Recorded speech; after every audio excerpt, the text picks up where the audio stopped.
always try and be very attentive to what Tiller says. Okay. He's Yeah, really I mean, Tiller's the boss. He's really the guy that runs the show. Yeah. I just sit behind the camera. Well, we were just talking about it. It's like Joe Rogan, you know, when Jamie's in the background dialing it all in. And he's doing more than just Googling. He's running the show. You know, a lot of people think that Jamie's just Googling things. But as you know, with what we have Tiller doing, he's much more than a Google guy. You know, cheers to Tiller. Cheers, man. Cheers. Cheers to Tiller. Cheers to you, Zach. Cheers Thanks. to you, Aaron. No, appreciate it. It's good to finally meet in person. I feel like it's been, between. That's a good beer. Yeah, that's a really good beer. Yeah, Thank I like you, it. Cape May. Yeah, I mean, they reached out to me. I don't know, that last year, and they were like, "What kind of beer do you like?" I was like, I drink Miller Lite. We're going back and forth, and the collaboration was great. We were like, let's make a light lager that kind of matches with it's got like a little kick to it, you know, like a little hoppy too. So it's not just your boring lager, but it's people love it, man. Yeah, they've been doing really well with it. I'm a fan. I'm not a huge IPA guy. No. I think it's like drinking bread personally. Yeah. I know Tiller likes a lot of IPAs, but I'm more of an APA guy. Yeah. A little lighter, a little more of a pale ale. That's kind of my jam. So when I tasted this is very good. Yeah. Yeah. They I think this past year they made the top. I think it's like 83 in the beer connoisseurs, which is really cool. Yeah, that's wicked cool. And this was just a seasonal beer, nothing crazy. It was just a fun collab, and now it's like, I mean, you'll see it in a little bit. People will come in here to drink this beer. And Boat Ramp Champ. Yeah, Boat Ramp Champ. What a classic name. Who did the design? One of their designers. It kills it. So it's kind of funny if you look closely, like. That's the owner, Ryan, of the brewery. Oh, no shit. And the other guy. Yep. And then that's my boat right in the backstyle with the Mako. Yeah, yep, with my sister and me on it with the flag. That is too damn funny. Yeah. And you got the seaplane, and what does it say? At least you tried. Yeah, at least you tried. And people filming on the thing. Like, I mean, that's the number one question I get asked is, like, how does the truck end up in the water? Dude, I was about to ask you the same thing. Yeah. Because I've been boating my whole life. I have yet to put a truck in the water. Same. I mean, me personally, I've never even seen it. I haven't either. Yeah. But it happens on a daily basis, apparently. Dude, it's so confusing. Like, a lot of people, what I've been told, majority of it's insurance fraud. Really? Yeah. Like, especially down in, like, South Florida, Miami. That makes sense. But then at the same time, there's some ramps that are just, like, you know, super slippery. And not even slippery. They're not smart. They don't put the parking brake on, or they're drunk, and they just, you know, they're looking back, and they don't realize it's still in reverse. And it's crazy. It's crazy. You know, I've been following Qualified Captain for, God, I don't know, I feel like 4 or 5 years now. Yeah. And you started, what, 2016? 2016 was just a joke. I worked at a marina full time, and I was a part-time CTO captain, but I was managing a marina, and you know, we were kind of slow starting off, and then all of a sudden COVID hit, and boom, everybody bought a boat, man. And it was like, okay, half of these people don't know what the hell they're doing. Nope. And they're spending so much money and time and effort, and I'm like trying to help them as much as you can. Yeah. And the response was just like, I don't know. They didn't want the help. They're like, almost like, it's weird. I know what I'm doing. Yeah. And I'm like, man, just let me chime in a little bit. Right. And that's kind of how the Qualified Captain came. So me and my buddies were sending each other videos and pictures from the office. I'm like in a group chat, and I was like, "There's no Instagram page, like, you know, like a Kook of the Day. We see all Kook that. Slams. Yeah. And I was like, we have all that, but there's nothing with boating. Right. So I was like, let's make an Instagram page. And here we are. Yeah. And now you have 883,000. Yeah, we're about. I think I'm going to try to make $1 million by the end of the year. I hope. I believe that's going to happen. I hope. Yeah. And it's so crazy, man. Like I said, we watched it go from. I never thought this would be a full-time job. I mean, we started from 10,000 followers, all fun, fun and games. Still working at CETO, still working at the Marina, and just as of August this last year, I just left my job. Yeah. And August will be a year. So. Wow, that's incredible. Yeah. That's really wild. I mean, that's what a transition that is, because I mean, I've grown up in the marine industry. I've been in it for my entire life. You know, I started when I was 10, washing boats for a company called Safe Sea, which is a CETO competitor in Rhode Island, and then eventually got my license and then went to work for sea tow, Yeah. just like you. Yeah. But, you know, boating, coastline, being on the ocean has always been a part of my life. And I got to imagine, because you're a waterman through and through. Yeah. I mean, like I said, I've just always been on the water, surfing, fishing. But then since I moved down to Wilmington, North Carolina, like, got real into diving and spearfishing. It's like my passion now, man. I love being underwater. I mean, I think I was telling you about it earlier, like a bad day of fishing or a bad day of spearing beats a bad day of fishing any day. God, you're in the water just seeing so much life. And it beats a day in the office any day. Absolutely, man. Well, now I can, like, kind of do it for fun. You know, we bring all of our gear out there and get some lifestyle shots. It's sick. That's wild. Yeah. It's kind of funny how, you know, because when you're working on a boat, right, you're always working. And sea tow, at least from my experience, is like 6 to 7 days a week during the busy season. Dude, I grinded, man. I was working at the Marina. In the summertime, we're 8 to 8. You know, that's just the way it's got to be because we have limited dock space. Those boats got to come out of the water. Right. You know, I mean, because you guys pull each boat when it comes over, right? I was driving a forklift, and some marinas do like this new app where, like, you can basically say, hey, I want my boat in the water. Right. We tried it. It wasn't worth it because then nobody shows up, and there's just big 28-foot boats sitting in the water, no room. Yeah. So we just do on demand. If you walk up, it's gonna go in the. We'll grab it and put it in the water. But yeah, I don't know. It was such a long process of doing that, and then going out at night and working for sea tow. So I would literally work 8 to 8, and then play the night shift with sea tow, hoping I don't get a call. That's roulette, dude. I'll never forget. I had one call. It was late. It was like 11 o'clock. It was like so bad. So and then I had to get on the boat and drive. Or run the boat all the way north, which is we're in Wilmington. We had to go all the way up to Jacksonville, which is right by Fort Bragg, like all the military bases, and get up there, go to help this Carolina skiff, and I get there, and I tow him back to the boat ramp. He's like, I broke down, don't know what's going on. Right. I didn't ask questions. I was like, all right, I'm already here. Yeah. We get like a couple 100 yards away from the boat ramp, and he turns his what do you call it, his trolling motor on. Yeah. And I'm like, dude, like, you could have started making way. You're here. The boat ramp's right here. Right. You might have made it. Yeah. No. Oh, dude, I didn't get back till 2 in the morning. It was brutal. Yeah. And he could have helped himself. Yeah. And then I had to work the next day. Of course. I had a similar call once where it was, Mackerel Cove, right at the end of Narragansett Bay. Then was Southern Point before you go, like, out to Block, Point Judith area. Yeah. This family of boaters, everyone on the boat spoke English, except for the guy running the boat. So he was either fucking with me or he was too plastered. Yeah. I didn't know which one came first. We get him all the way to the boat ramp, and I'm like, before I got there, I'm like, all right, dude, kill cord, check. Like, is it in, is it not? Yeah. Gas, like, where are you at? Was he hammered? He had to have been hammered. Yeah. And the whole you'd like to think so. Some of these people don't have a fucking clue. They have no clue. Yeah. So we get all the way there, and all of a sudden, because I asked him, I asked him several times, is your kill cord in? Kill cord in. Get to the entrance of the harbor. He puts the kill cord in. He goes, oh, yeah, no, I'm good. No, we're all set. I go, dude, are you kidding me right now? I just wanted to, throw the guy in. Well, speaking of kill cords, I mean, that's one thing. Now it's actually regulated. The Coast Guard, if it's under, I think what's it? 26, right? Yeah, something like that. And man, I'll be honest with you. There's times where I've never worn it. Right. But there's this new system, and we help them out a lot. We promote the shit out of it because it's a fell marine. You can basically put a wristband on. It's like a fob. Yeah. And I've moving boats around all the time. When you get on the dock, that thing shuts the motor off. It's pretty cool. And yeah, it's wicked cool. And you can get it for your dog, anything. Yeah, I've had some times where I'm running the boat and I'm like, where's my dog? Like, making sure but then he's still there. But yeah, I mean, it's crazy to see where tech has come in just like a short. I feel like in the past 10 years, boating has really started to catch up to the automotive industry. Yeah.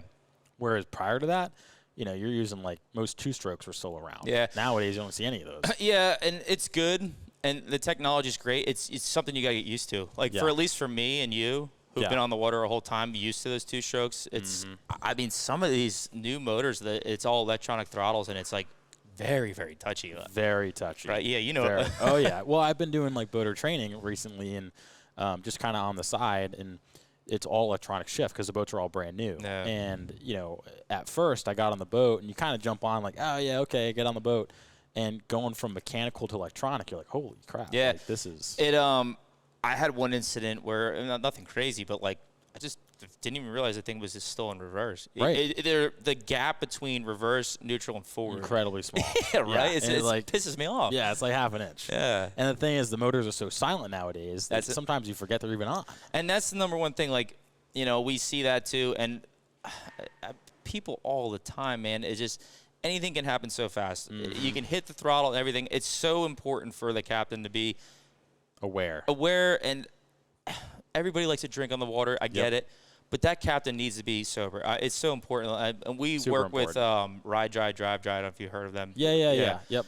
So, and they promote just, just be sober behind the wheel. Right. And I keep on seeing these horror stories more, people, I'm sure like you guys mm-hmm. and Tiller over here, you guys don't really see that much on the news about these incidents that happen.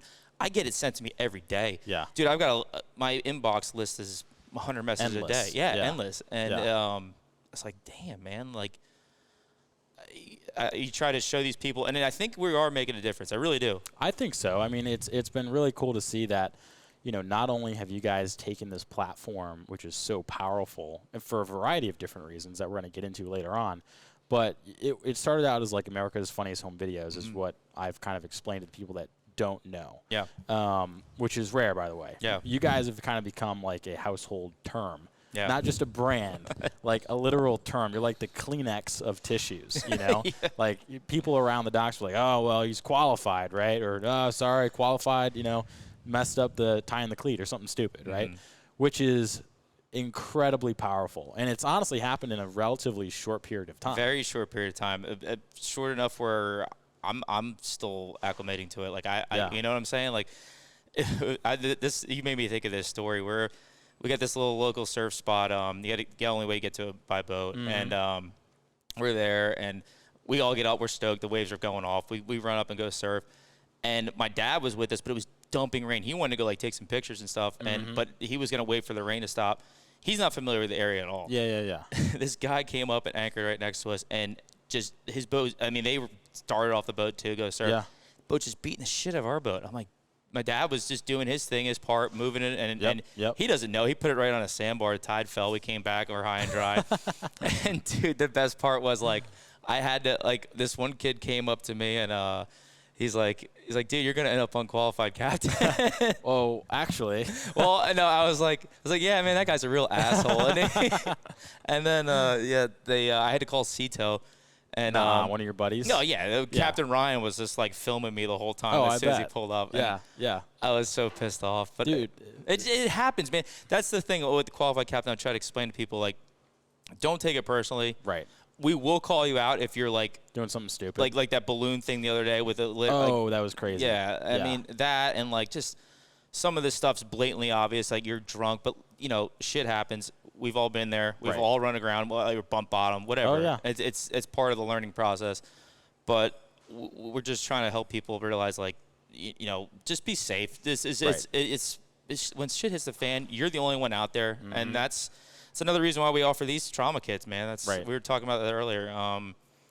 I personally carry one with me all the time. I know mm-hmm. the Coast Guard regulates you to carry, something, but something. But this is way more important. I mean, this has got stuff that'll literally save your life. Right. If you're fishing, you're offshore, and shit hits the fan.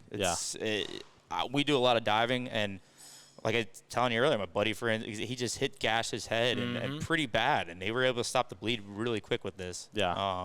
I mean, it's really cool to see how you guys kind of taken, like I said earlier, this platform and transition to a force for good. Mm-hmm. But as you guys kind of started this movement, right, we can call it, I mean, you gotta imagine that in the beginning, it was, like you said, it was really just you and your buddies kind of like throwing videos out there and being like, wow, this is funny, like we should just share this. And at what point were you kind of thinking, this is something that I could work with, and coming from someone that's been in the industry, I gotta imagine you got a little bit of flack at the beginning. Oh yeah, for sure. And this is why I'm like been holding back this podcast for so long. I didn't want to be words out, like That's why I've been trying to follow up with you, man. I know. Well, Persistence. I've been meeting so many cool people in the industry, like just, especially on these trade shows and boat shows, and I've gotten a great feedback. Me personally, I was always so concerned. I'm like, am I that annoying asshole on Instagram? That, like, and people come up to me with a lot of respect, and that's why I'm not so shy anymore. Yeah.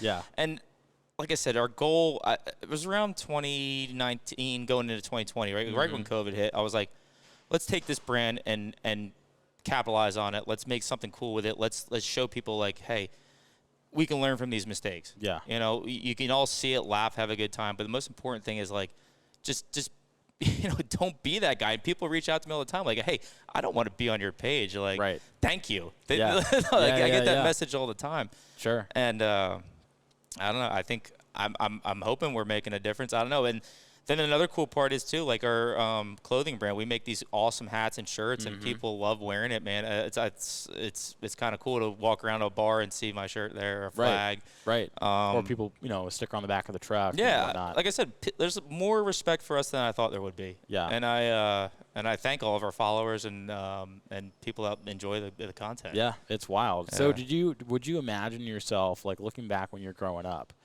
I got to imagine your folks probably had a pretty good impact on you being on the water. Yeah, right? And them and a couple of buddies of mine. My best friend Dave. Him and his dad really introduced me to like the water. When we were still in, I think we were 18. We built a beautiful New Jersey Garvey. Like just no way. Yeah, dude. Okay. It was an experience. Like his dad always said, man, I want to build a boat. Yeah. And like he's built a few in the past, but he's like, I want to build one with like my son and his best friend. So we were lifeguarding at the time, but when we got back done work, we were in the garage building boats. Boat. Yeah. And his dad was just like, just not even written it down. He's a mastermind. He's just sitting there looking at the thing like, okay, boys, make this cut now. Building it out of his head. Out of his head, dude. Yeah, that's wild. It was so cool to watch. And I'll show you pictures later, but like, he's got this thing dialed in. And it was just, still to this day, people are looking at it like, that's a cool Garvey. I don't know if you're familiar with Jersey Garvey. I'm not, no. Yeah. Do explain, though. It's like a skiff, but it's got a little bit of a, he made a little bit of flare up on the bow, which is really beautiful. And they do these local races up there, these Garvey races, and they put big jacked up motors on the thing. And like what do they have for power? Oh, I don't know. I mean, we put an outboard on this, but some of these guys have like big inboards, like.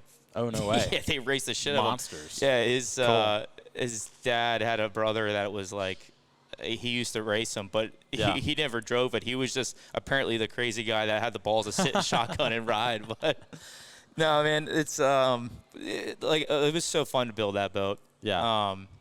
Just watching it all be done and learning a lot. I've never built a boat. Right, and just having the process behind it. Dude, it was so sick. Like, and then now that we still ride it to this day, like actually when we're in Cape May now, but I plan on going to LBI, like this probably Monday, Tuesday, and we're gonna take it for a run. He called me. Really? He called me. He's like, "Hey, man, I've got some wiring issues, and I need a new bow lay." He's like, "Come on, get to work."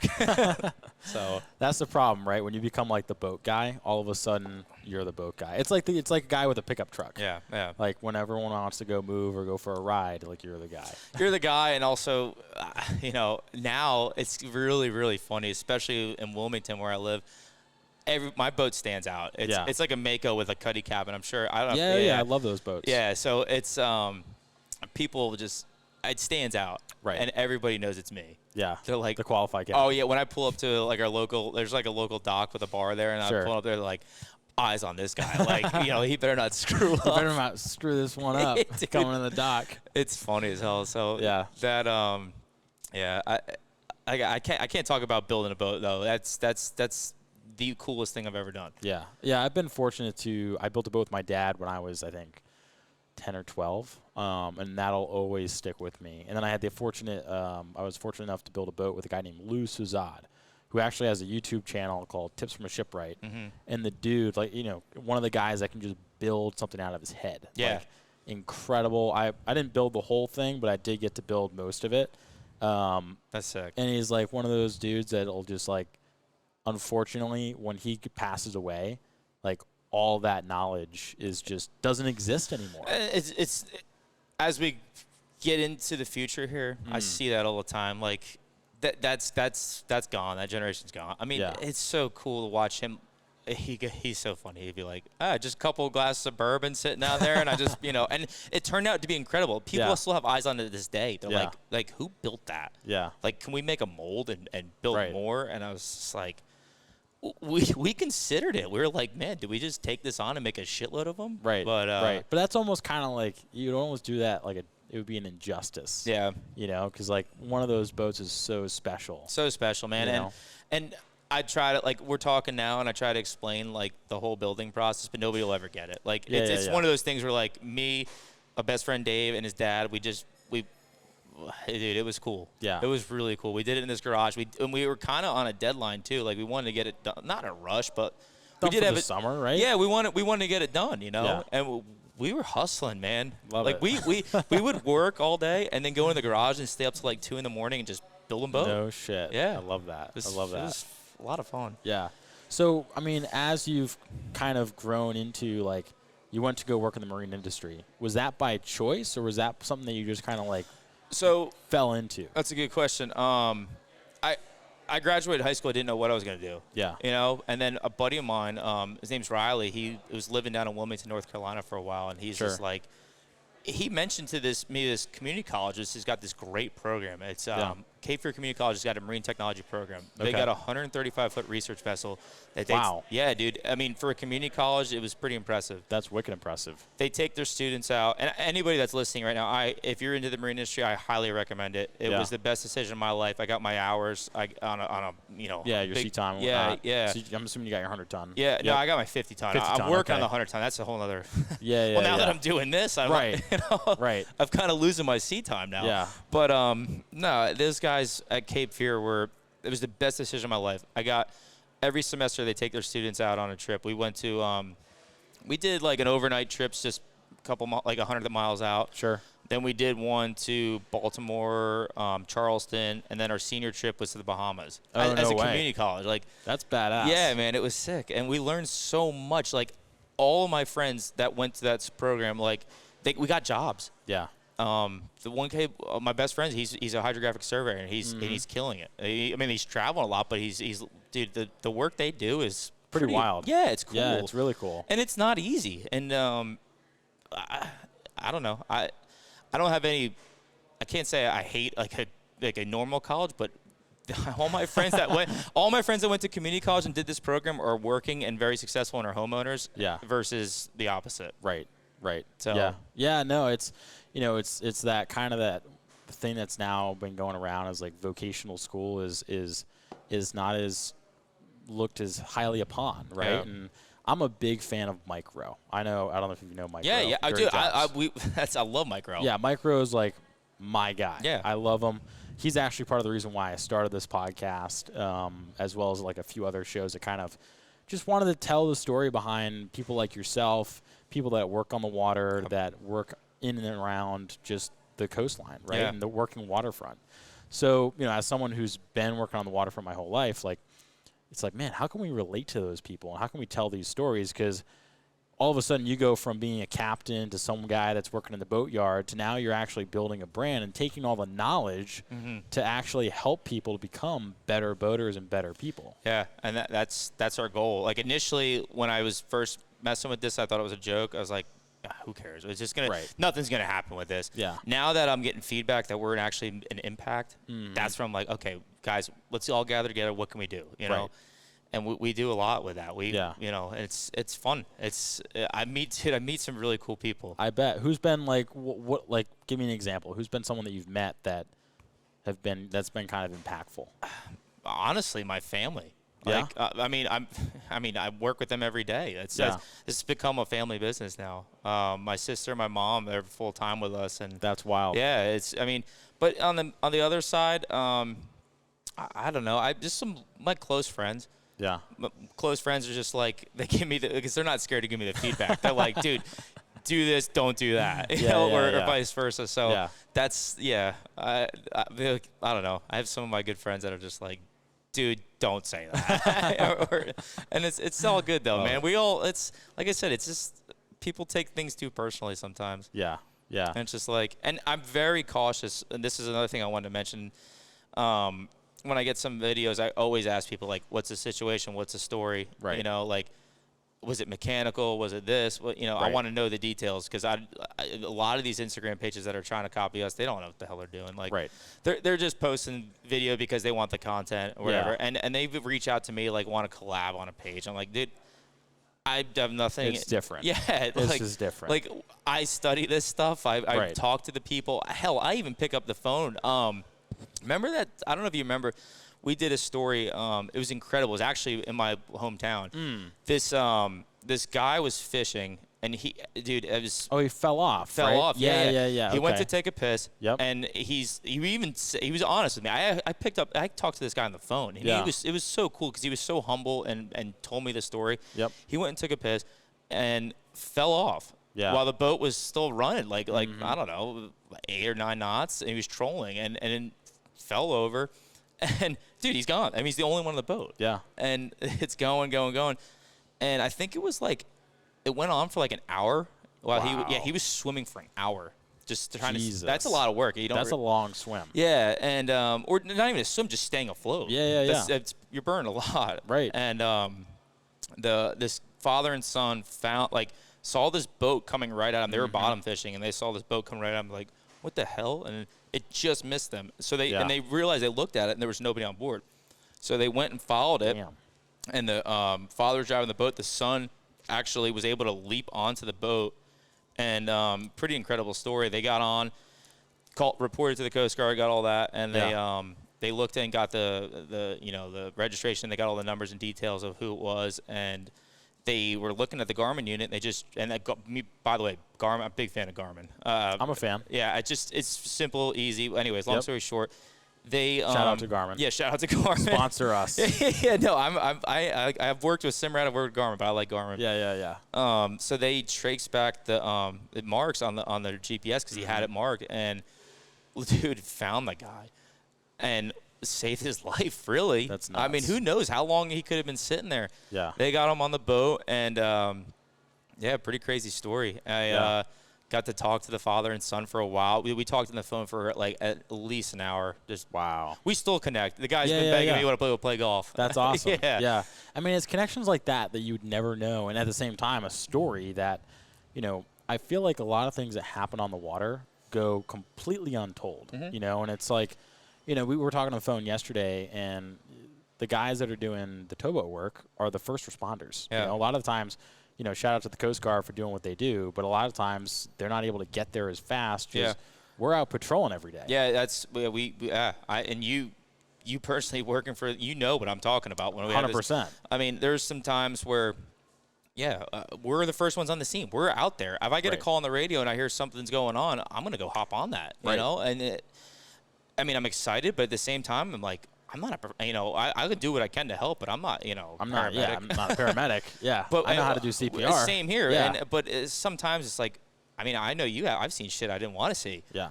And that's just all part of the game, man. I mean, every mariner should help out one another regardless. Like, if you're out there, and that's what I get a lot of kickback sometimes. Like, people ask, like the boat's high and dry, like you should pull them off the sandbar. That's not necessarily the case. Like, maritime law is very weird. You know, if you go and assist a vessel like that and something goes wrong and something either happens to you or them, you're liable. You're the captain. You're the one trying to pull them off. Guess who's liable? That guy on the boat. Right. That's why I always tell people, like, it only costs you, what, $180 for a CTO membership? It's a no-brainer. It is a no-brainer. If you don't have it, you're an idiot. That's my opinion. And honestly, I mean, you could either pay $180 or thousands of dollars to go do something that is, you know, likely probably caused by your own fault or some, you know, shit luck. But at the end of the day, like, there's things to do that you can prevent these things, and having a membership as an insurance policy is a no-brainer. Yeah, and dude, I can go on and on about these stories with people trying to assist, and it's great.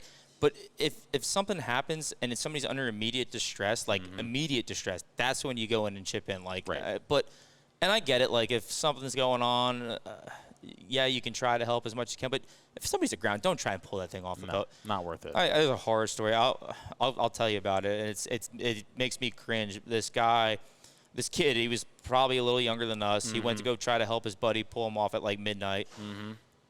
Cleat ripped off and hit him in the chest and killed him. Yeah. you know? Absolutely insane. Yeah, and it got real weird. It went to court, and now I don't even want to get too much into it, but that guy that was trying to pull him, he was the one he was liable. He was at fault. I mean, he used to run with the operating vessel trying to help them get off the water or off the sandbar. Yeah, it's best really just to leave it to the professionals and people that have the knowledge, the equipment, and the tools to do so. Like it's not worth getting yourself into something that you just don't have any business being in. Absolutely. You know? So, I think your platform, again, so powerful. And you mentioned earlier some of these guys that you're working with and people that you've met, but working with, agencies like the Coast Guard and the police departments and the fire departments, and really actually kind of coming together and developing products like this, and working with guys like from the North American Rescue and collaborating with Cape May Brewing. Like, you've really been able to kind of come onto the scene and build this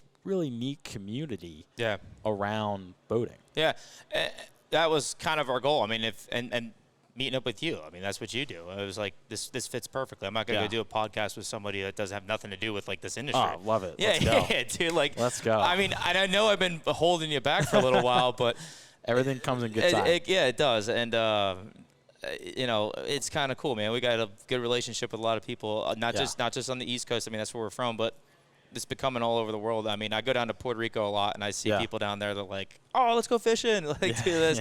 But, man, North American Rescue, for example, they've been great. We always talk about it. It's just never heard of. Like, people are literally learning, like, this can happen, like the bow riding stuff.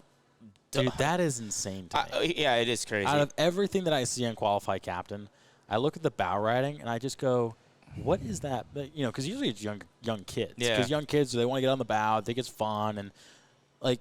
Well, and mom and dad's sitting there like, hey, here you go. So. Right, and it's just that it creates this cycle of just bad habit. And man, it should be it is illegal in some states, but it should be it should be federally legal. Right.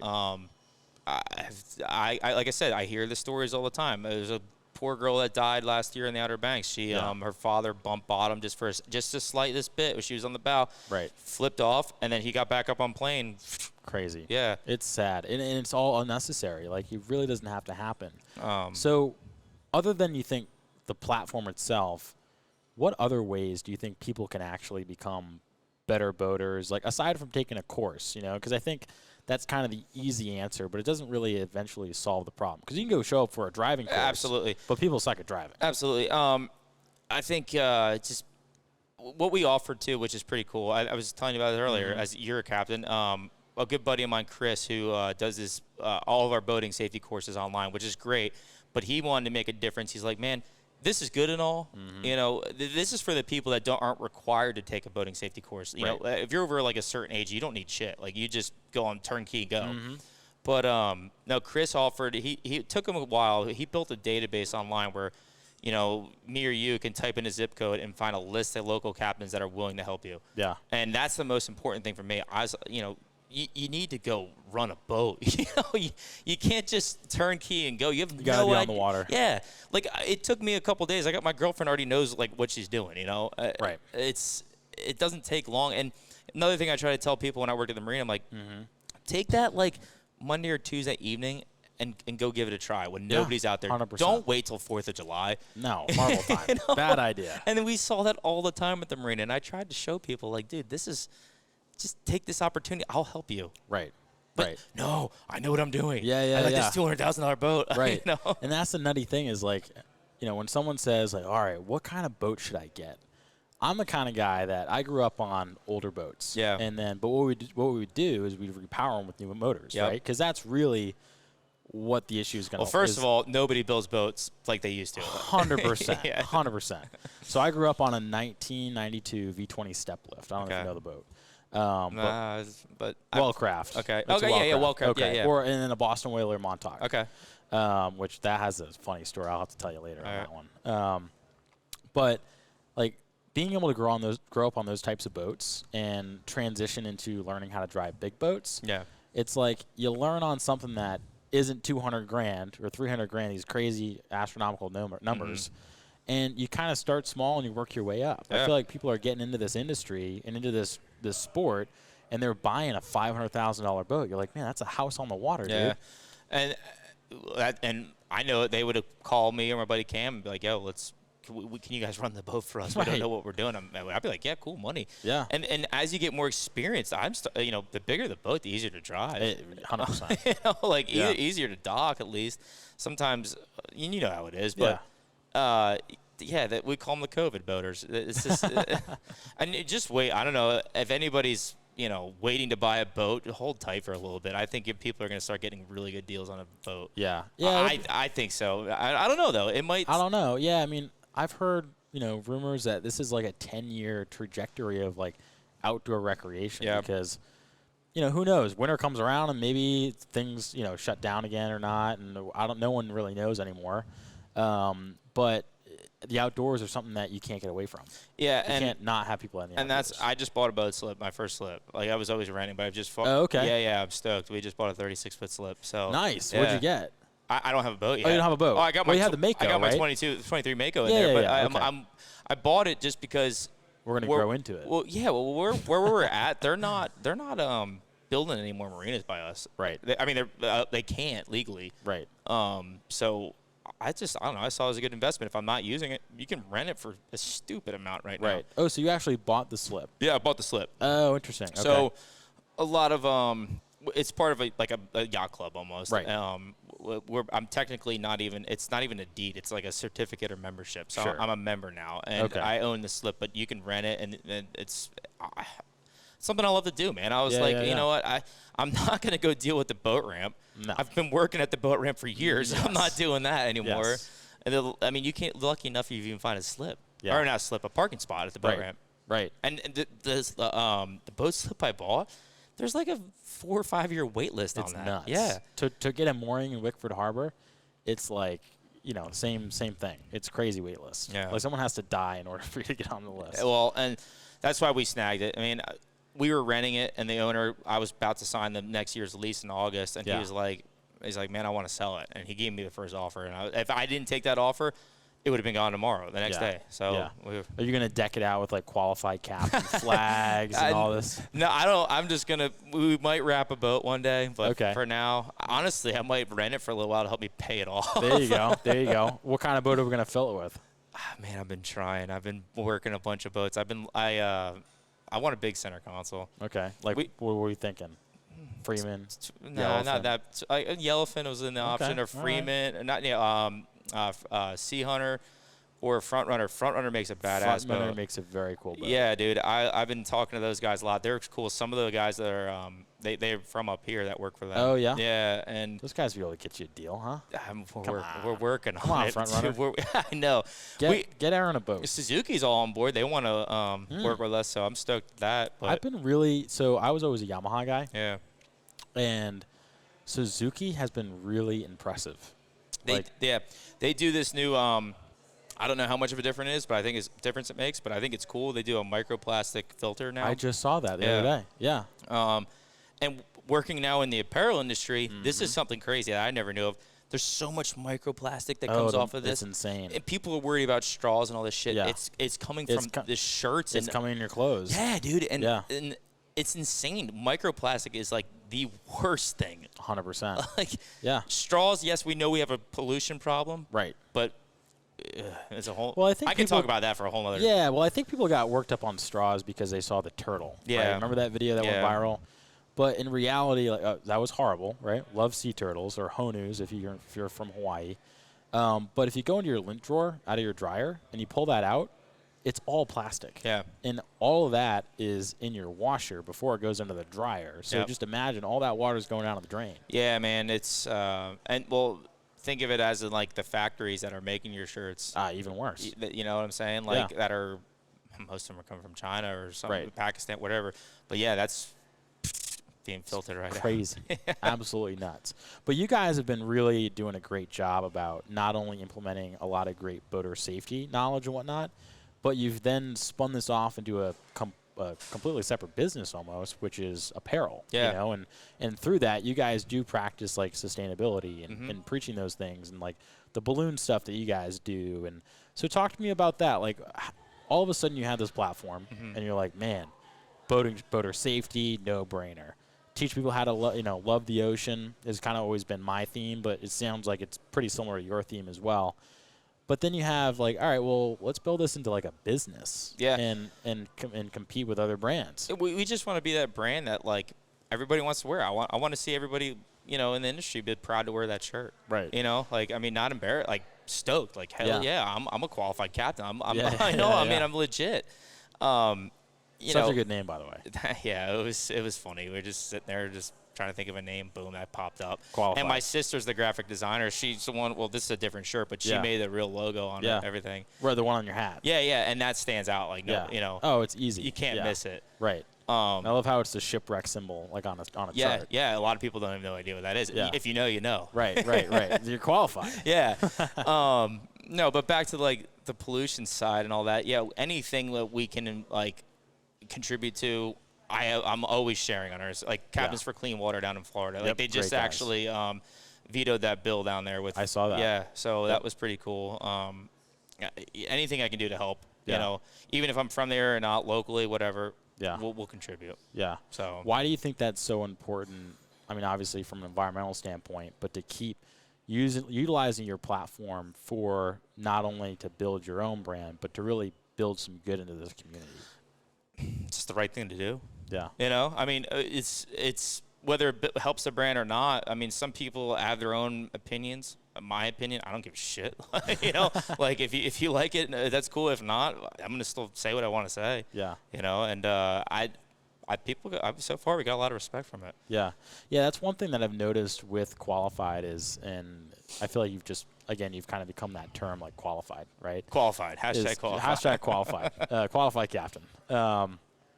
Is you are respected, and it's not, you go on your page and you got so much interaction. You got so many people actually responding to this stuff and sharing this stuff. Like, you see some other pages out there that, they post something and it's just like a bunch of fake people or bots or whatnot. But you guys are actually become like, it's like almost like a culture. And that's why I think we have the many followers. Right. We've just been stayed true to ourselves, organic. I run the page like 100%. Right. I mean, I get up at like 5:36 in the morning for that first hour between 2 hours until 8 o'clock. I'm going through my phone, dude. And scrolling. It sucks, but it's what keeps the fire going. Part of the gig. Yeah.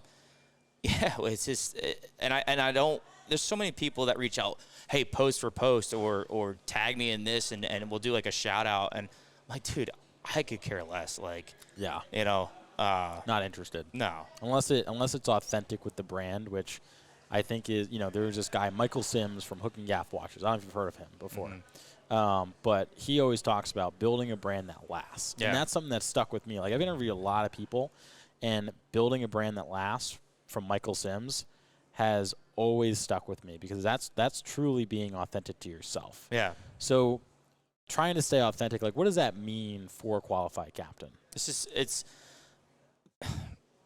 not to sell out almost. Like, I want to just keep this rolling the way it's been going. Yeah.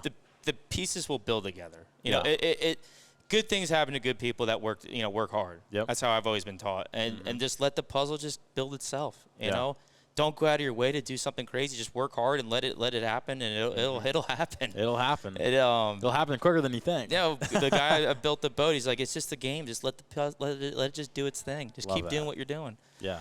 Don't go just keep doing what you're doing. Right. Don't go out of your way to try to be something special. Yeah. I talked to him the other day on the phone. He's just it'll fall together, man. Right. It's like, what's that? The Field of Dreams movie? Build it and they will come. Yep. Yeah. No, it's super cool. I mean, it's something that I think a lot of people take for granted, is just being you, being authentic, and being genuine in your craft. And eventually this thing is going to start to formulate. But I got to imagine, coming from someone that was working as a captain in the boatyard, and all of a sudden you're like, man, you look around, you're like, shit, I'm at ICAST. I'm at this event. I'm working Surf with Expo. That's Surf Expo. I'm working with Jetty now. Like, where the hell did this come from? Well, and that's the cool part about the Qualified Captain. We're not just in the saltwater maritime industry. We cover, like, we got the wakeboarders out in the lakes. We got the freshwater bass industry, which is huge. They all big fans. It's cool. Those guys are nuts, man. Dude, it's a multi-billion-dollar industry. Yeah, yeah. They're on ESPN. They're huge. It towers over the salt industry. It really does. I mean, my full-time job, like, I was blown away because I've always been a salt guy, and all of a sudden I started branching into like the freshwater stuff just via for work. I was like, man, these guys spend a ridiculous amount of money. It's a whole. Social media is crazy. It is. Yeah, it's absolutely nuts. So as this kind of thing kind of starts to evolve and grow, and I mean, working with brands like Jetty, like, what has that been like? Well, the same thing with Cape May Brewery. Like, right. I grew up in the southeast of Jersey. Let's hook up with the guys that my backbone. Yeah. I don't know. I thought it was fun. It was cool. Like, let's help a local company out. Like anybody else would do the same for me. Right. So it's all fun. I'm not in, like, I mean, we want to grow obviously, but I like to have a good time and do it that way. And that's what if you act, if you not act, but like if you be like that, it will happen itself. Yeah, kind of like following your North Star. Absolutely. Just keep plugging away. Keep it going. Yeah, find that waypoint and just keep trucking through all the waves. Dude, Tiller. Can we take a pause? We can take a beer break. I gotta piss, dude. I want to come back and talk more. I gotta go. All right, go for it. Yeah, we're gonna take a quick pee break. I literally have to. Aaron, you want to top it off? Yes, please. That's a beer, Tyler. Folks, we'll be right back. Tiller is topping us off. I have a pretty good buzz going. You want to top off? No, I don't think I should. Do it. Top it off. Oh, wow. Getting thing in. All right, whatever. Dude, I had to piss. I was not. It's funny. Before we started this, I was like, I made sure I went to the bathroom twice, but we're sitting here pounding beers.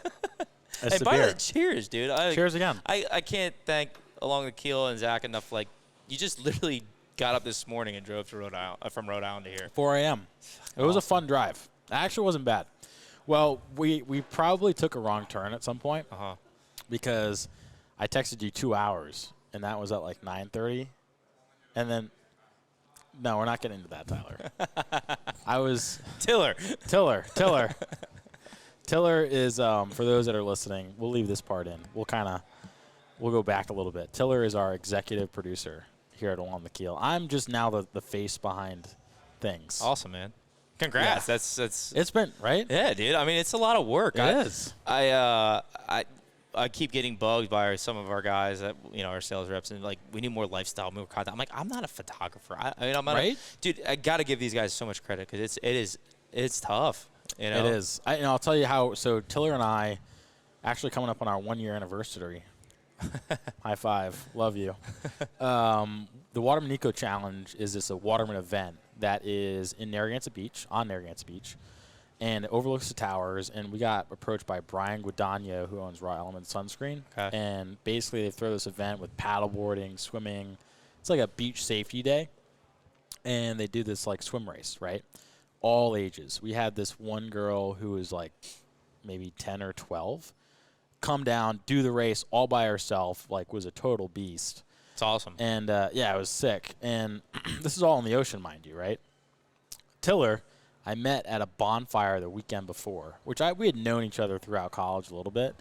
But I really started telling him about this event. And he goes, man, would it be cool if I come down and take some pictures? I'm like, fuck yeah, let's do it. Come absolutely. on down.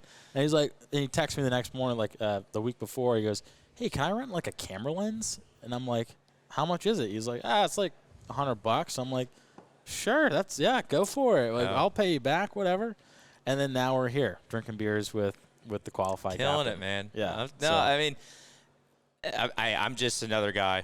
I'm just another guy running a social media page. I love that. Yeah. I love how humble you are. We were walking out here, and you're like, 4 a.m. Like, it's just like another fishing trip. Well, you know it's funny. I just had to take a piss really bad. Yeah. And I'm like, I'm that guy. That's like when you're running 60 miles off and like, stop the boat. Like, gotta piss. Yeah. And like, dude, like you just went like a half hour. Dude, I'm the same way. I'm pounding water all day. I have like a gallon jug, and then I think I bought it last season when it was my last season with Cito, and by the end of the year, it's got so many dings and dents in it. And I was like every 30 minutes just over the side. Hey, I mean, you gotta go. I was holding it for so long. I'm like, fuck it. I feel so much better now, just chilling. As long as you're cool with it being in the podcast. Oh, I don't. Whatever. It is what it is. Love it. Just let it roll, right? Yeah, absolutely, man. That's how we are. That's how the qualified captain is. Let it roll. I mean. Let it flow. You got to be sometimes cautious of what you share on Instagram, but other than that, like I said, the pieces will fall together. Sure. Yeah. What does that look like? Like, what is your process? So you go, someone sends you a video, and then you're like, that's cool, or that's not cool. Most of the stuff, it's actually kind of funny. I'm glad you said that because a lot of the stuff is like people sending me a video that they think is like qualified. And it's like not at all. I mean, I'm like the guy's doing what he's supposed to do. Right. Like you're the one who has no idea. Idiot, actually. and it's funny. Like, I catch that a lot, but you just delete it, whatever. Yeah. But going through that process to find that gem that's in there, and that's a lot. That's part of the work. It is just like okay, like mining. Yeah, dude. It is. It's and it's tedious. And when you find that one, and you're the only one that posted it, and it is. I'm learning a lot more now. Like I literally actually have to go through and say, hey. Find the owner. Are you the owner? If you're the owner of this video, do I have permission to share this? Boom. Sure. Fill out all this thing. At least our lawyer was telling us to do that. Because, I mean, Instagram will come after you, Yeah. The law people. Yeah. But that's another thing, too. I want to build this brand. Like I said, it's more than just Instagram. Right. I want to be I hate saying this, but, like, Salt Lake, but I want to compare ourselves to, like, bigger than that. I want to tower over them. I want to be, like, for a better reason. I want to be the guys that they make you proud to wear it, Right. And what does that look like? I mean, coming from a guy that, grew up fishing here in New Jersey as a boat captain in the boat yards, like you come from this place of, kind of like a humble beginning. Like you've been in the industry. I'm sure you've seen, how many boat bottoms you've been sailing? A lot. I mean, yeah. You know how miserable that is? It sucks. And not only that, I mean, that and just anybody that knows that maintaining a boat is so important. There's a lot of love that goes into it. Yeah, I mean, the way I think of it is, if I don't do all this work, well, A, I'm not going to get paid, and B, I'm not going to be able to enjoy my summer, right. and like go on the boat. I mean, you got to take care of your shit, or else, Right. I've got this 150 saltwater series that's been like, knock on wood, running great for the past like 7 years, and it's got so many hours. My one mechanic I took it to, he's like, dude, I can't believe how many hours you have on this thing. I'm like, it's the best motor Yamaha ever made. Dude, the saltwater series. So funny story about a saltwater series. It was a double whammy in the Rollins household, and I think I was 16 or something. The V20 out for a boat ride, and my brother had just bought this jet ski on Craigslist. And Noah, who is very mechanically inclined, just got back from welding school in Missouri, so props to him. Shout out to Noah. Goes and he fixes his jet ski up. Well, for some reason, when he launches it, the water intake hose pops off. That sucks. So kind of shitty. Starts to sink. So he calls me up. Right. I go out to go get him, and as I'm towing him in. One of the cylinders blows a quarter-size hole. Oh, Jesus. And so we're like, we got a problem over here. Yeah, it sucks. I mean, what do they say, break out another 1,000? That's the name of a boat. BOAT, baby. Yeah, that's dude. it. Yeah. I luckily I've got some friends with some nice boats. That's the best kind of boat. I've got my little 23, which we've charged on that thing. We have. I'm not gonna, but that's where you get into that hairline. Like, okay, is this? I pressure my guys. I'm like, yo, is this safe? Or like, right. I'm part owners with the boat. Okay. My best friend Dave. I was talking about. Yeah. Me and him split the boat, and I always tell I'm like, dude, we gotta have this thing rigged up before we go. Like, we go and take trips to the Frying Pan Tower a lot. I've heard of that. Yeah. So the shoals off in North Carolina. I mean, there's the Diamond Shoals and the Frying Pan. Sure. And they built those Coast Guard stations or lighthouse stations out there during the war. And dude, I'm telling you, man, the best diving. Oh, I bet. I don't want to say too much about it. But, keep on the hush. But we took that thing out, my boat out there, the old saltwater series. Sure. And I was just telling Dave, I'm like, dude, we got to make sure, like, the radio's got to be dialed in, everything. Everything. Like, everything. Yep. I'm very picky, like, double check it twice. Yep. As you should. As you should. And I'm hoping people listening to that understand that too. Like, I know some buddies of mine that took like a little 18-foot, privateer out there, which is great. Hell yeah, if the weather's good, charge. Sure. But make sure you be mindful. And I think if you're fishing all the time, and you might agree with me, if you're fishing going 20, 30, 40 miles consistently, you should have an e-perb. It's worth it. Absolutely. Money. Absolutely. I have a PLB on me all the time. Same. That's what Cito gave us that one, and when I get a bigger boat too, I'm gonna have one mounted on the center console. I want a center console, dude. I want one. Sounds like it. Yeah. 36 feet at least. Yeah. Well, I mean that's your slip size. Yeah, right? I've been looking at a few. Yeah. Yeah. I mean, even having the safety equipment. I mean, I always have a Leatherman. I always have a knife. Yep. I always have my e-perb. And now you're gonna have one of these. I'm gonna give you that. And now I'm gonna have a North American Rescue / Qualified Captain first aid kit. Dude, absolutely, man. That's yours, brother. I love that. Thank you. The Pelican case is great too. I mean and I'll break it down to you guys later, but there's so much more. Like everybody carries a first aid kit, but it's like from Walmart, some shit. Like North American has got the top notch. I mean, they got it dialed in. Yeah, they work with the military. Yeah. It's awesome, and they reach out to me, man, and they're like, yeah, we want to do this with you. I mean, we think we can help you out. Yep. And like I said, put the money aside. It's about making a good thing that people need to realize they should bring on their boat. Right. Yeah. And whether it's my kid or somebody else's, I don't 100%. care. Like having that available. Yeah. There's so many times where stuff just goes south. You never know. Well, that, and then I've been on boats where I'm like, dude, that's expired. This is plastic. It's corroded as hell. Dude, isn't that the average boat? Yeah, that's what I'm saying. Yeah. I mean, this thing right here is indestructible. I think you could dive with this. It's 30, 60 feet, and the water will not get in there. Yeah. And you actually have, most first aid kits that you buy from Walmart or Dick's or Cabela's or whatever, they don't even have a tourniquet in them. No. This has actually got a legitimate tourniquet. Which, right. If for all of you listen to, we have a YouTube channel now that shows, he breaks down. I have DJ Struntz. He works for North American, but he's also been working in the water industry his whole life, and he broke down how to properly use a tourniquet. That's the number one question I have. That people buy these kits and they don't know what the hell, what's in it. Well, they know what's in it, but they don't know how to use it. Right. And, which deems this useless if you don't know how to use it. Absolutely. And that's why I was like, okay, well, DJ, let's meet up. Let's make a video. And we did. We put together a quick little video, and good feedback so far. Yeah. So. Yeah.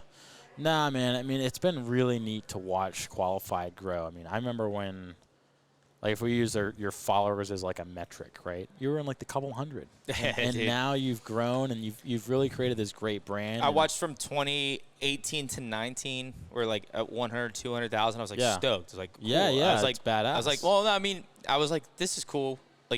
It's awesome, but is this something that could actually turn into something? And then next thing you know, a year later, I'm okay, shit. And this is considering maybe making a full-time gig. And at what point did you say let's do this? Let's jump. My sales reps, I got to give them credit. Yeah. Well, not all right. They weren't my sales reps at the time. Best friend of mine, his name's Joe. We dive a lot together. He's an amazing diver. He actually does courses. He's a waterman survival. He's based out of Wilmington, but he does a lot of his courses in Puerto Rico. Okay. And he just a good friend of mine, and he kept on pressuring me. He's like, dude, you need to quit your job now. And I was like, okay, but I was scared. What was the hesitation?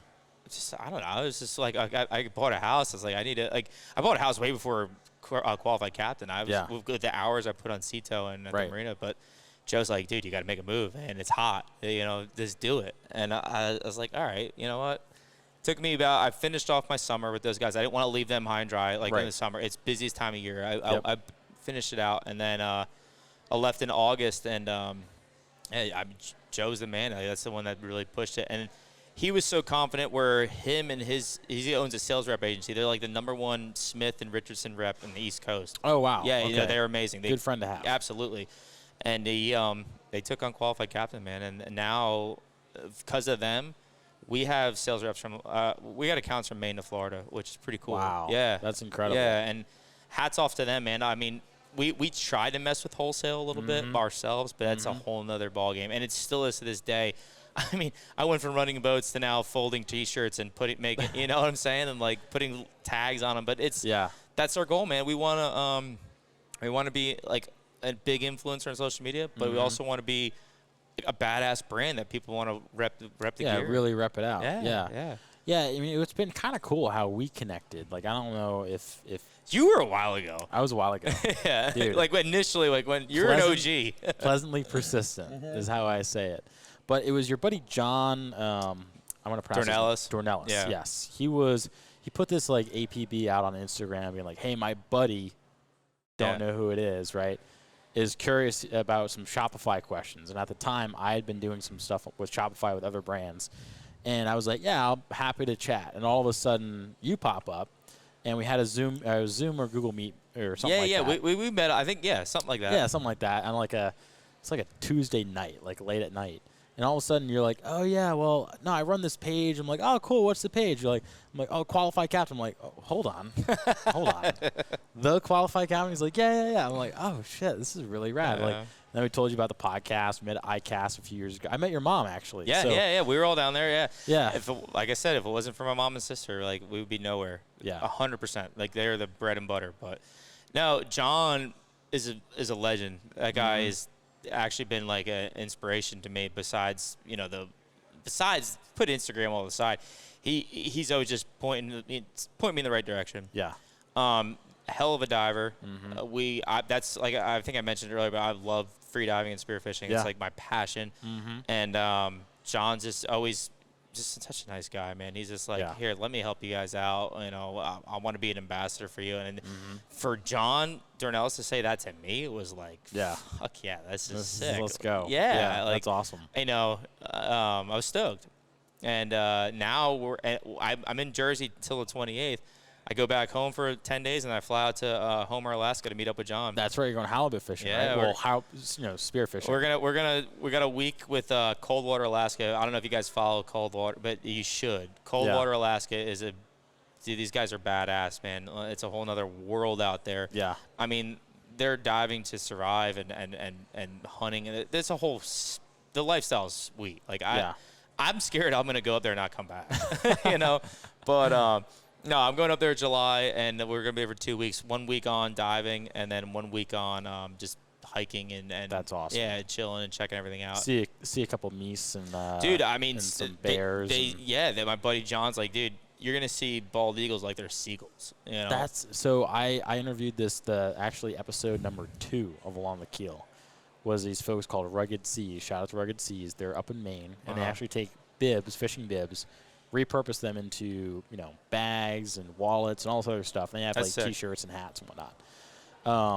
And they sent me a picture of he's a commercial fisherman out on the crab boats out there, like Deadliest Catch, right?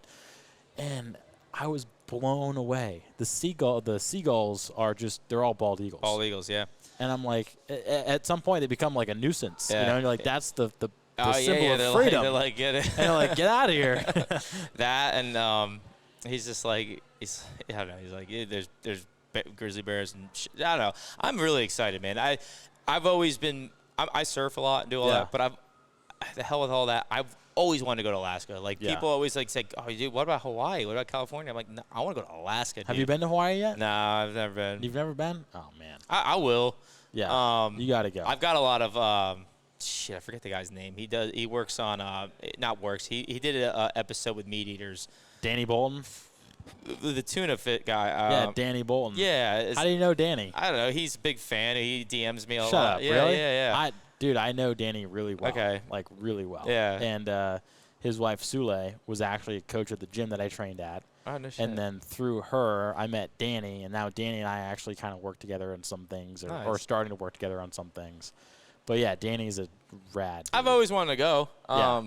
I've just wanted to go to Alaska first. Yeah. I actually got Last frontier. Yeah, and I got a good relationship with some of the guys from Deadliest Catch. They're all fans, like Casey McManus, cool. with Cornelia Marie, those guys. Yep. They're big fans. I've sent them merch all the time. They tag us. And we were actually on Discovery Channel once with Mandy. Were you really? Yeah, with a shirt? Yeah. No, I had Discovery Channel actually email me. They're like, is it okay, like, if we, share this video with an interview with Mandy wearing our jacket? Yeah. I was like, absolutely. Yeah. No. Yes, of course. Yeah. So I got them on the Northwestern all hooked. So I'm hoping while we're up there, because like I said, we're doing a week dive trip to uncharted waters. Yeah. What I've been told, like we're not, we're going to some Captain Brad. He's like, do you feel safe? Spend the night.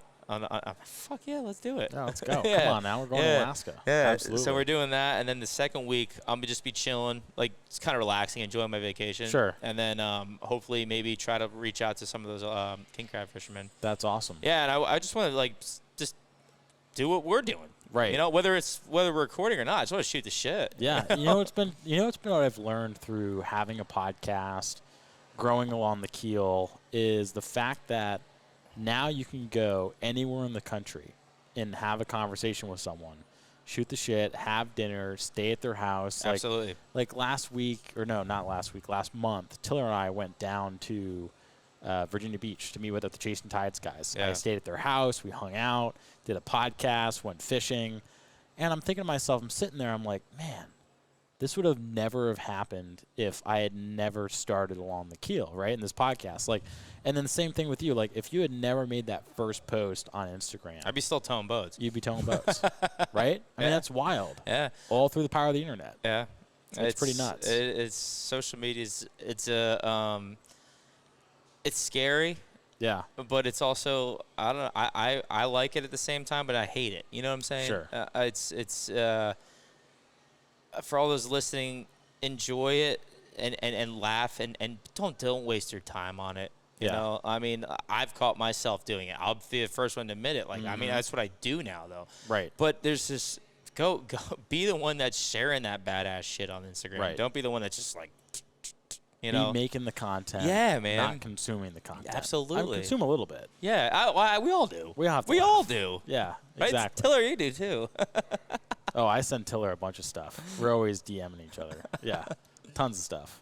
So as we kind of, you know, as Qualified Captain begins to grow, right, and you guys are at such this point where you're working with a brand like Jetty, which just did a drop last week. You're doing stuff with Cape May. You got another collab that is, you know, top secret right now. I ain't saying nothing. I'm not saying anything. I'm just saying it exists, man. You know, as you continue to trot down this path and build this brand, give me like a 5-year vision. Like, what do you got?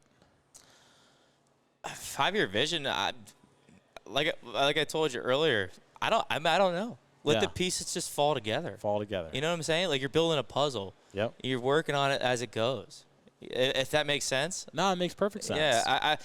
I mean, yes, I'd like to project something, maybe. Like, I'd like our clothing brand to be, like, in every state in the country, maybe possibly branch out into, like, Australia, Canada, and all that.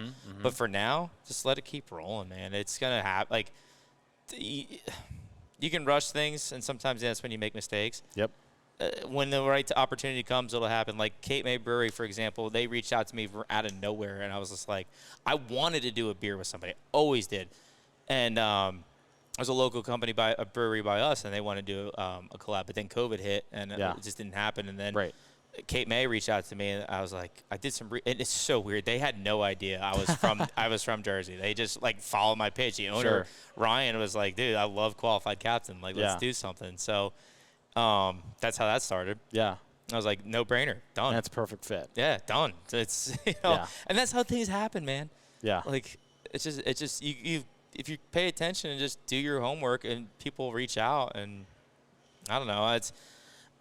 I am committed to our brand though. Like, I really want to see our apparel industry take off. Like, I mean, it's not much. It's like just T-shirts and hats and board shorts and button-ups. But dude, I don't know. We all represent whatever. Like, what is this? What you got? Tuna. Yeah.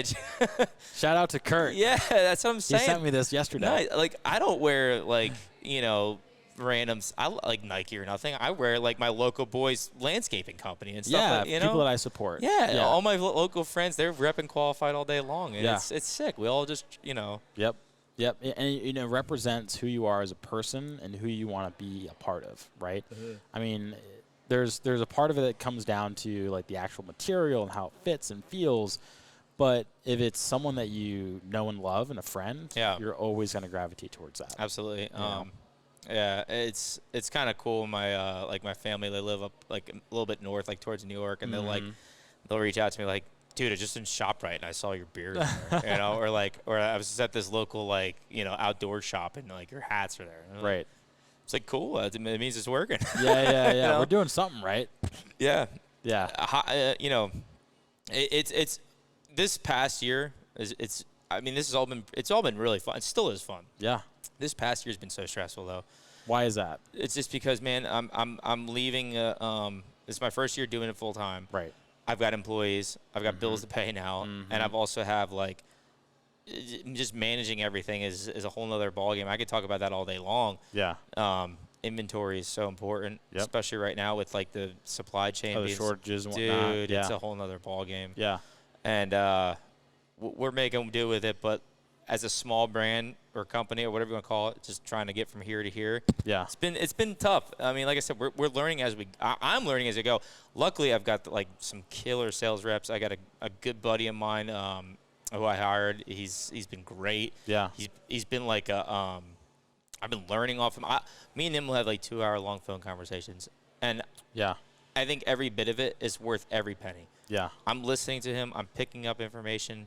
He's been doing this stuff for a long time. Yeah. Like, I've been running boats for a long time. He's been building brands for a long time. Right. And it's so cool to listen to that. And I have no experience. Right. You know? Would you consider him more of like a mentor Absolutely, than an employee? 100%. Yeah. His name, shout out to Christian Denny, too. Yeah, that's his name. I mean, he's a legend, dude. This guy's very smart individual. He knows what he's doing. Yeah.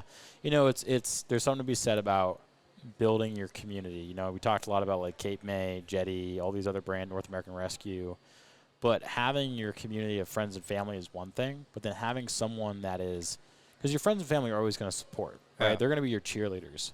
But having a mentor is someone that is going to be like, let's not do this. Yeah. Right? And be like, here's an opportunity, right? And, you know, shout out to my buddy John Spates, who owns a company called Cooper's Cast Coffee, who I've been involved with since he was roasting coffee beans in his living room. Yeah. Right?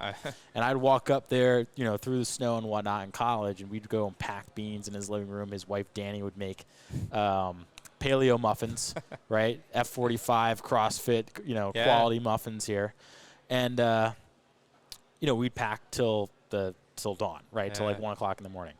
And we've always kept in touch. And he's been a huge mentor towards Along the Keel and all these other things. So, like, having that person is so important. Well, you know, there's some people that'll work for you and just, you know, do what they got to do and take their check and leave. But there's some, like you said, the mentor side of it, you can't pay for that. Like, that's priceless. Dude, I mean, there's this guy, like I said, Christian, he's just so he'll go out of his way to help me, and it's in his own interest too. Like, we're stoked. We want to work together. We want to grow this thing. Absolutely, it's badass. Like, it's fun. You know. Yeah. I mean, some of the times suck. Of course, it's stressful as hell. Yeah. But we work together, and shout out to my sister Lauren too. I mean, if it wasn't for her, she is the backbone of the qualified captain. When like any kind of shirt or like these hats, if it wasn't for her, dude, she puts her time in, and she was a graphic designer for a private school in Wilmington. Love that. Yeah, and she left her job just not even 6 months ago. Wow. Yeah. Oh, so this is brand new. Yeah, man. She's this is where we just hit that turning point. Like, okay, we're committed now. Like, we're doing wholesale. You know, like, I mean, I've got a warehouse about this big now, and like it's a whole nother ball game. Besides, a legit operation. We always just sold online to direct consumers, just little like hats and shirts. Now it's like, okay, tackle shops want to carry our stuff, surf shops, any kind of outdoor. You know.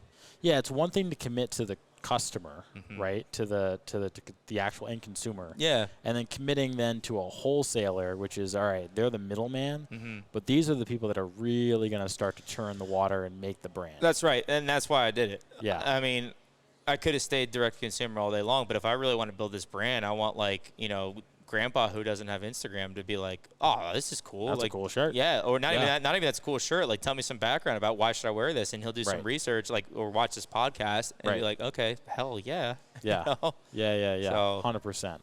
Yeah, man. I mean, it's been, again, you know, I'll say it again. I think I've said it like a few times now. Might be the beer a little bit too. But shout out Cape May. It is a really good beer. Dude, Cape May nailed this one, man. Cheers to Cape May. Yeah, thank you guys. It was so funny. Like, I think when we first started talking about it, they're like, what kind of beer do you like? I drink Miller Lite. Right. but we wanted to make that mix, and they did very well. So it's a good mix. If anybody who's listening wants it, Jersey, Delaware, and Pennsylvania, come on, it's worth the drive. Yeah, no, well, I'm taking a bunch of cases back with me to North Carolina. It's definitely worth the drive. We came from Rhode Island this morning, so yeah, and hats off to you it. guys, dude. I'm stoked that y'all made the drive. Well appreciate worth it. Absolutely. We got to check out the new trailer, have a podcast, drink a beer. If anybody, I've been posting on my story too. I've been I got our qualified trailer that we use for our merchandise and everything, but I pimped the thing out and put my trailer. Yeah, I put a TV, air conditioning unit, power. Yep. A little futon in bed. I slept at the Lazy Bass last night. It's like a little bar in here in Wildwood. Catch the Celtics game, fall Dude, asleep. it's sick. Yeah, exactly. And I'm going to do the same thing tomorrow. But I'm going to stay here tonight, then head back up to Long Beach Island, where I'm originally from. Yeah. And going to try to meet up with some guys up in Barnegat Light. There's a big scallop industry up there. I want to meet some of them guys, and we're just going to bounce around. May do some diving, Love it. Try to shoot a striper. Love it. Sounds like a great day. Yeah, man. Cool. Stoked. Well, Aaron, man, it's been a pleasure having you on the show. I'm really excited having you on. Yeah, man. It was a lot of fun. It's something I've been kind of timid to do for a while. Sure. But I'm glad I did it. Yeah, the great reveal. Yeah, Aaron. Yeah. Cheers. Qualified captain. Cheers. Thanks, man. Appreciate it. All right. That was good. Cool. Very good. We did it.